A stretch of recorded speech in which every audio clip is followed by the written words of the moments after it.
اللہ بندے سے محبت کرتا ہے اور یہ اولیاء اللہ کا مشن رہا ہے۔ دوسری آیت ہے قرآن کریم کے اندر، یہ بھی سورہ بقرہ کی آیت ہے اور آیت نمبر ہے 222، سورہ بقرہ سورہ نمبر 2 ورس نمبر ہے 222۔ اس آیت کے اندر اللہ فرماتے ہیں کہ ان اللہ یحب التوابین ویحب المتطہرین، فرمایا کہ بے شک اللہ تعالیٰ توبہ کرنے والوں سے محبت کرتا ہے، وَيُحِبُّ الْمُتَطَّهِرِينَ، اور ہمیشہ پاک صاف رہنے والوں سے محبت کرتا ہے۔ اس لیے نبی علیہ الصلوۃ والسلام نے طہارت اور پاکیزگی کے اوپر کتنا زور دیا۔ حدیث کے اندر حضور نے فرمایا طہور شطر الایمان، تو یہ صفائی ایمان کا حصہ ہے، اور ایک روایت کے مطابق فرمایا کہ الطہور نصف الایمان، یہ صفائی نصف ایمان ہے۔ اس لیے میرے مصطفیٰ کریم نے فرمایا کہ جب تم نماز کے لیے جاؤ تو سب سے پہلے کیا کرو؟ پاکی حاصل کرو۔ کیا کرو؟ وضو کرو۔ بغیر وضو کے نماز ہے نہیں۔ اسی طریقے سے فرمایا کہ جب تم قرآن پڑھو تو رب فرماتا ہے کہ لا یمسہ الا المتطہرون، کہ فرمایا کہ قرآن کریم کو کوئی بندہ بے وضو نہ چھوئے۔ اس وقت تک بندہ قرآن کو چھو نہیں سکتا جب تک کہ وہ باوضو نہ ہو یا پاک نہ ہو۔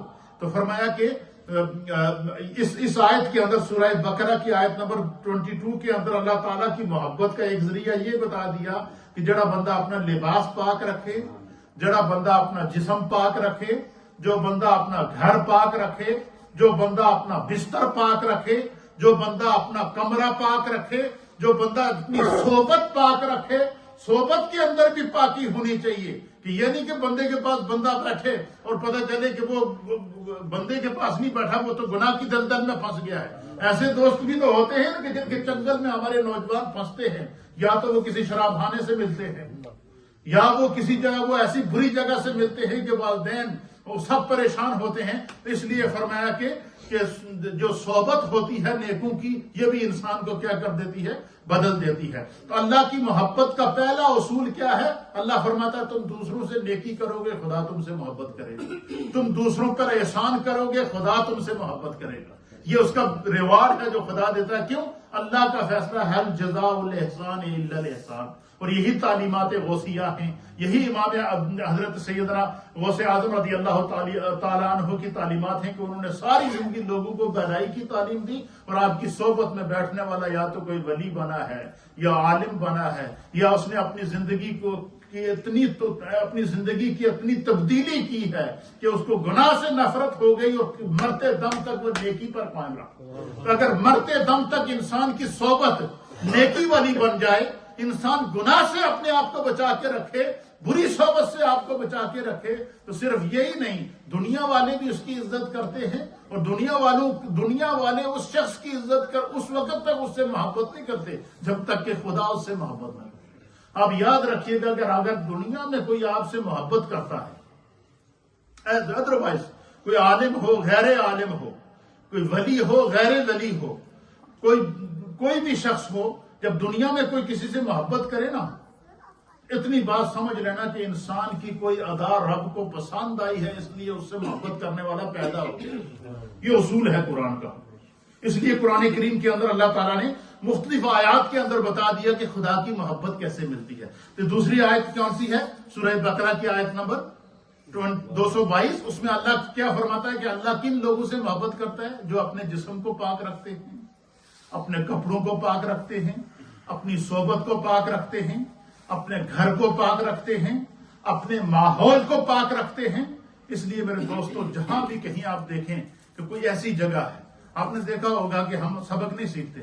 میں کافی عرصہ پہلے کی بات ہے، میں یہاں پر آیا تو 2-3 دن پہلے ہماری مسجد میں پروگرام تھا۔ کیا تھا؟ پروگرام تھا، یہاں پر وہ لنگر وغیرہ تقسیم ہوا، تو کچھ لوگ تھے، کچھ بندے تھے جو جوس کے ڈبے وغیرہ لے کر آئے تھے، کیا تبرک کے طور پر۔ اچھا، انہوں نے کیا کیا؟ انہوں نے نیکی کے طور پر ثواب کے لیے جوس کے ڈبے یہاں تقسیم کیے۔ ہر آدمی یہاں سے گیا، باہر سے جوس کا ڈبہ لے کر گیا، وہ جوس پیتا گیا۔ پینے کے بعد اب ضرورت یہ تھی کہ ہم اس ڈبے کو کہاں پھینکتے، جہاں پر پھینکنے کی جگہ ہے۔ مثلا یہ مسجد کے باہر بھی نکلو تو آپ مسجد کا جو مین ڈور ہے اس کے ساتھ ہم نے وہ بن رکھا ہوا ہے جس کے اندر کوئی خالی بوتل ڈالنی ہے تو وہ بن الگ ہے، اگر کوئی کچرا ڈالنا ہے تو وہ بن الگ ہے، کوئی گتا یا کوئی چیز ڈالنی ہے تو وہ بن الگ ہے۔ یہ ساری صفائی کی قسمیں ہیں، یہ ماحول کو صفا کرنے کی چیزیں ہیں۔ اسی طریقے سے جو ہے وہ بعض لوگ ایسے ہم نے دیکھے ہیں، یہ میں اپنے نمازی کی بات کرتا ہوں کہ یہ آپ نے دیکھا کہ یہ ٹوائلٹ کے اندر یہ جو جب ٹوائلٹ میں جائیں تو وہاں پر ہر ٹوائلٹ کے باہر کیا رکھی ہوئی، چپلیں رکھی ہوئی ہیں۔ وہ کس لیے رکھی ہوئی ہیں کہ یہ چپل آپ پہن کر کہاں جائیں، باتھ روم کے اندر، ٹوائلٹ کے اندر جائیں، ٹوائلٹ کے اندر جب ہم وہاں سے نکلیں تو وہ ٹوائلٹ وہ چپل وہیں پر اتار کر نکلے۔ کیوں کہ جو چپل لے کر آپ ٹوائلٹ کے اندر گئے ہیں، اس چپل کے اندر ٹوائلٹ میں پیشاب کے قطرے لگنے کا بھی جو بھی امکان موجود ہے، اور اس کے اندر جو ٹوائلٹ کے ارد گرد پانی ہوتا ہے وہ پانی ہوتا ہے، یا تو وہ استنجے کا پانی ہوتا ہے یا کوئی ناپاک پانی ہوتا ہے، تو وہ چپل کے ساتھ لگ جاتا ہے، انسان کا پاؤں محفوظ رہتا ہے۔ لیکن میں نے بعض دوستوں کو دیکھا کہ وہ چپل پہن کے باتھ روم سے نکلیں گے، وہی چپل پہن کے آگے میٹ کے اوپر چڑھ جائیں گے۔ تو یہ ساری چیزیں کیا ہیں، یہ صفائی کی قسمیں ہیں۔ ان چیزوں سے اپنے آپ کو ہم نے کیا کرنا ہے، ہم نے سیکھنا ہے نا۔ اچھا اب یہ دیکھیں کہ جب ہم گیٹ سے اندر داخل ہوتے ہیں تو پوری مسجد کے اندر جتنا مسجد کا حال ہے اس سے آدھا حال صرف جوتے رکھ